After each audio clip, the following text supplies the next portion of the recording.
नहीं ले रहा है। पहले रामचरितमानस पर बयान, फिर आर्मी को लेकर बीजेपी पर बयान और अब जेडीयू नेता ने झारखंड के हजारीबाग में एक और विवादित बयान दे दिया है, जिसके बाद सियासी पारा हाई है। जी हां, जेडीयू नेता मौलाना गुलाम रसूल बलियावी ने भाषण के दौरान कहा, मुझे जितनी गालियां देनी है दे लो, लेकिन अगर मेरे आका की इज्जत पर हाथ डालोगे तो कभी तो हम करबला मैदान में इकट्ठा हुए हैं और उनकी इज्जत के लिए हम शहरों को भी करबला बना देंगे, कोई रियायत नहीं होगी। ये यही नहीं रुके, उन्होंने दलितों की तरह मुसलमानों के लिए भी सेफ्टी एक्ट बनाने की मांग कर दी है। उन्होंने कहा कि मुसलमानों को सत्ता में भागीदारी मिलेगा और हमारे बच्चों को भी रोजगार मिलना चाहिए। जेडीयू नेता के बयान पर अब सियासी घमासान छिड़ गया है। कई दलों ने अपनी प्रतिक्रिया दी है, चलिए आपको सुनाते हैं।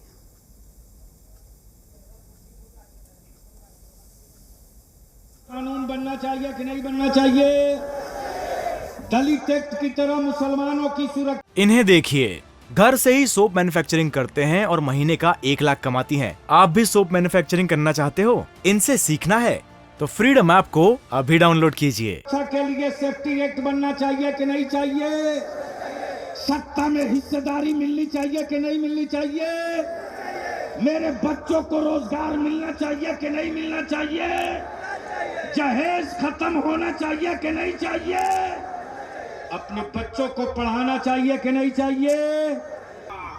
कि मुस्तफा वाले अब उठ गए हैं और जब ये उठ जाते हैं तो कोई माई का लाल इनको सुला नहीं पाता।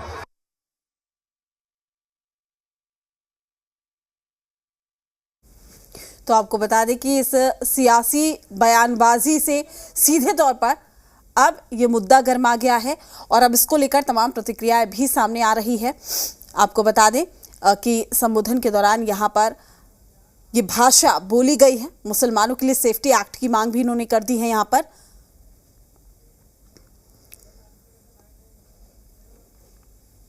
बलियावी तो कहता है, मुझे जितनी गालियां देनी हो दे लो, लेकिन मेरे आका की इज्जत पे हाथ डालोगे ना, अगर मेरे आका की इज्जत पे हाथ डालोगी तो अभी तो हम करबला मैदान में इकट्ठा हुए हैं।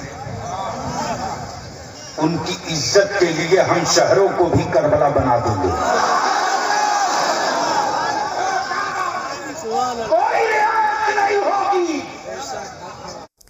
इस पूरे बयान को लेकर अब सियासत गर्मा गई है, राजनीतिक प्रतिक्रियाएं भी सामने आ रही है। चलिए आपको सुनवाते हैं।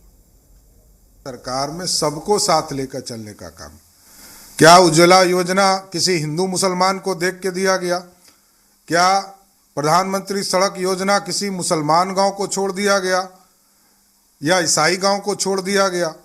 देखिए, नरेंद्र मोदी जी की सरकार सबका साथ चाहती है। हम पक्के मकान क्या मुसलमान समाज, जैन समाज और क्रिश्चियन समाज को नहीं दे रहे हैं।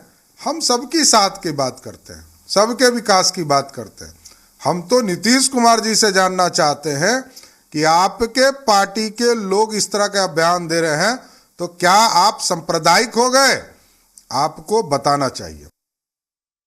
वो इसलिए कर रहे हैं कि उन लोगों का कुछ नेताओं का ऐसा बयान सब होता है ना, जो हर दल में रहते हैं कुछ न कुछ ऐसे, वो संविधान के विरुद्ध होते रहता है।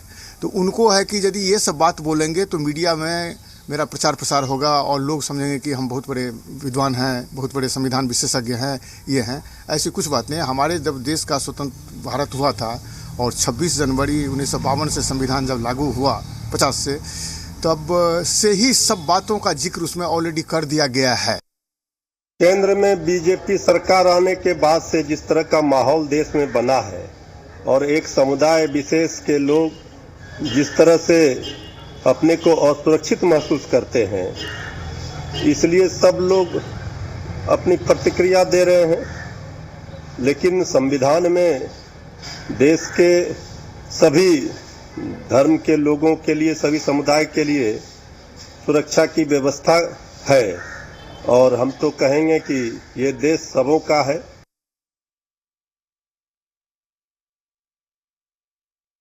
गुलाम रसूल जी ने जो भड़काऊ बयान दिया है और उसके बाद अब जेडीयू के तरफ से जो मुसलमानों के लिए सेफ्टी एक्ट की मांग की जा रही है, ये मेरे हिसाब से इसमें मुझे कुछ सही नहीं लग रहा। सेफ्टी एक्ट किस लिए चाहिए?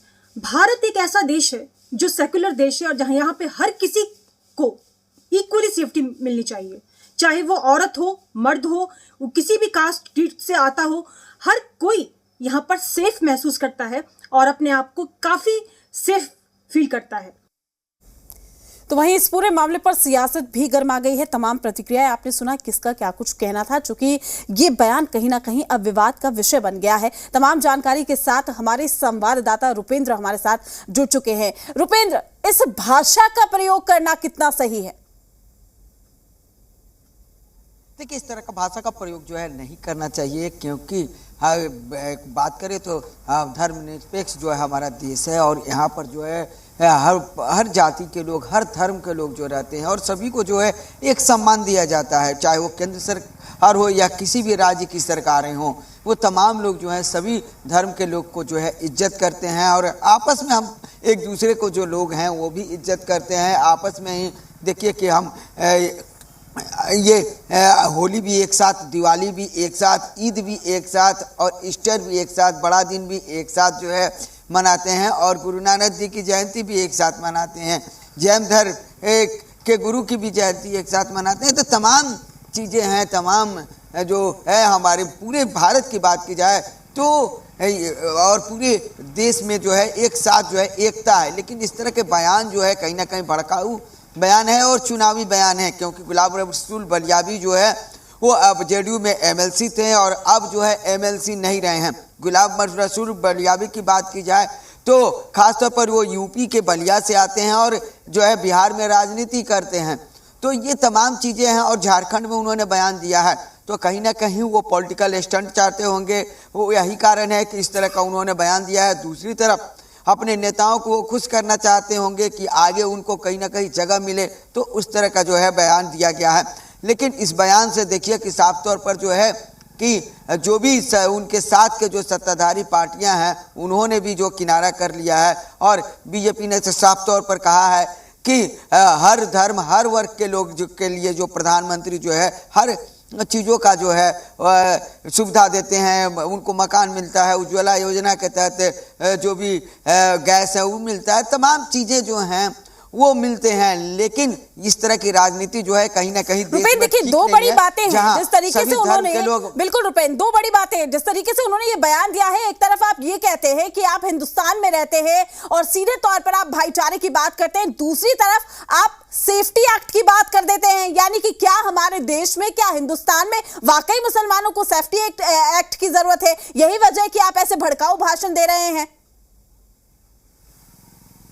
देखिए, अगर सेफ्टी एक्ट की जरूरत रहती तो हमारे देश के मुसलमान जो भाई हैं वो आज इंडिया को मैच जिताते नहीं रहते, हमारे कलाम साहब राष्ट्रपति नहीं रहते हैं, हमारे जवान जो हैं वो न धर्म न जात, वो कोई नहीं, हमारे देश की रक्षा करते हैं, वो धर्म और जात नहीं देखते हैं, बस देश की रक्षा करते हैं। तो कहीं ना कहीं हमारे देखने में जो है मुसलमानों को जो है सेफ्टी एक्ट की कोई ज़रूरत नहीं है, क्योंकि मुसलमान जितने सुरक्षित आपको भारत में है उतने सुरक्षित तो इस्लामिक कंट्री में मुसलमान नहीं है। इस्लामिक कंट्री की बात की जाए तो वहाँ पर एक दूसरे में लड़ते हैं, एक दूसरे को नीचा दिखाने में लगे रहते हैं। लेकिन भारत के जहाँ तक मुसलमानों की बात की जाए तो भारत के मुसलमान जो है खुद सुरक्षित है और खुद अपने मुख से कहते हैं, और हिंदू मुस्लिम सिख ईसाई आपस में हम भाई भाई, और जब से हमारा देश आज़ाद हुआ है तब से, या देश आज़ाद होने से पहले जब देश की लड़ाइयाँ लड़ी गई थी उस समय भी जो है हिंदू मुस्लिम सिख ईसाई और आपस में हम भाई भाई करते हुए जो है देश की जो है आज़ादी को लड़ी गई थी। कई लोगों ने अपनी कुर्बानियाँ जो है देश के लिए दी थी